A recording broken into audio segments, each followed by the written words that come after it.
What's up? This is Earthbound Glory, and today I want to talk about something serious. Jesus is not the solution. If you're looking for a quick fix, I know that might sound strange coming from a Christian, but hear me out. If we misunderstand this, we can walk away from Jesus thinking that he failed us, when the truth is, maybe we never actually met him. And look, I'm not here to demonize anybody. Most people who have deconstructed have reasons that go way deeper than the lazy Christian answer of, y'all just weren't Christian enough, or y'all just want to go out and sin. It reminds me of that meme with the flipped over car and the voice saying, I know what's wrong with it. It ain't got no gas in it. That's exactly how we can treat people wrestling with their faith. The truth is, we're all in cars that have been flipped over, dented, and leaking fuel. Without Jesus, every single one of us is headed toward a consuming fire. And here's the problem.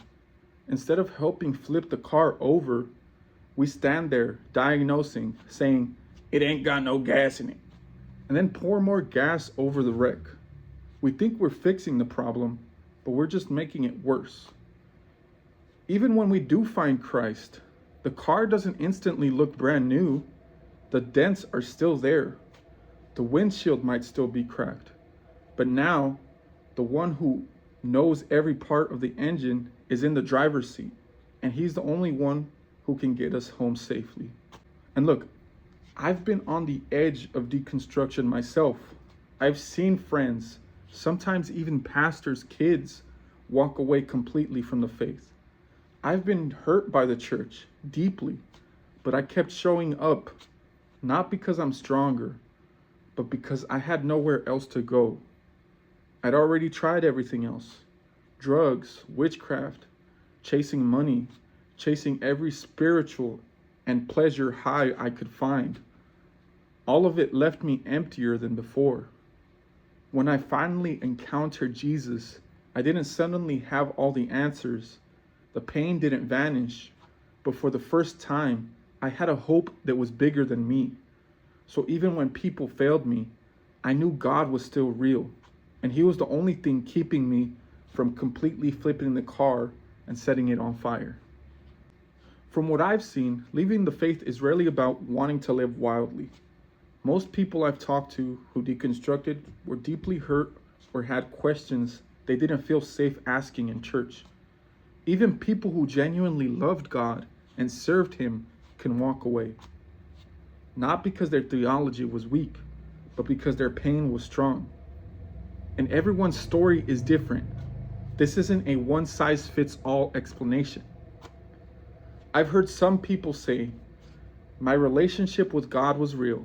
I served him for a blank amount of years, hosted Bible studies, and even went on missions trips. And those things are amazing, but faith is not about our accomplishments. Faith is about trusting Christ. The thief on the cross had no resume. He had no mission trip photos. He simply said, I need you. And Jesus' response, today you will be with me in paradise.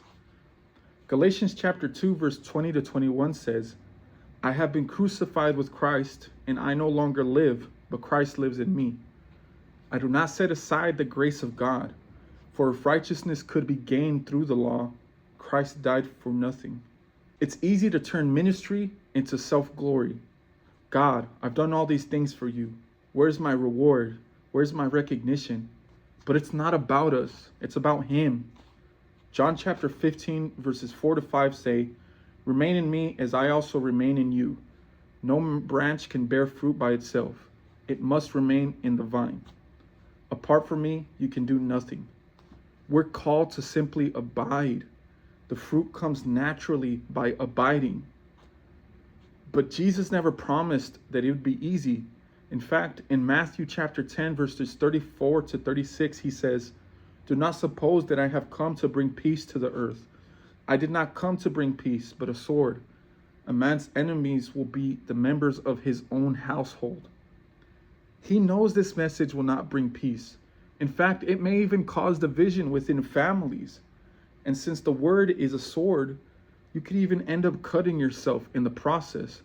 And if we never let him heal that wound, that's when infection sets in and our car flips all over again. Matthew chapter 5, verses 17 to 18 reminds us that Jesus didn't come to abolish the law, but to fulfill it. That means the 10 Commandments, he lived them perfectly, calling us into holiness through his Spirit. The sacrificial system, every animal sacrifice pointed to him, and he became the perfect lamb once and for all. The civil laws of Israel, rules for justice, property, treating foreigners, and kingship, fulfilled in him. The ceremonial laws, temple, priesthood, purity, and food laws, fulfilled by his cleansing blood. He did what we never could, fully meet the law's demands. Now our obedience flows from relationship, not earning approval from him. This is the true gospel. So Christians, followers of Christ, let's stop demonizing those who have deconstructed and let's actually listen. 1 Peter chapter 3 verse 15 says, "But in your hearts revere Christ as Lord. Always be prepared to give an answer to everyone who asks you to give the reason for the hope that you have. But do this with gentleness and respect." We don't need to pour gas on a flipped car. Sometimes our job is simply to pull them out and trust that the greatest healer is already on the scene.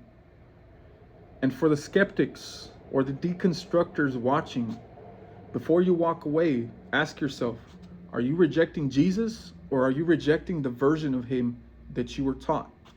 Because there's a difference.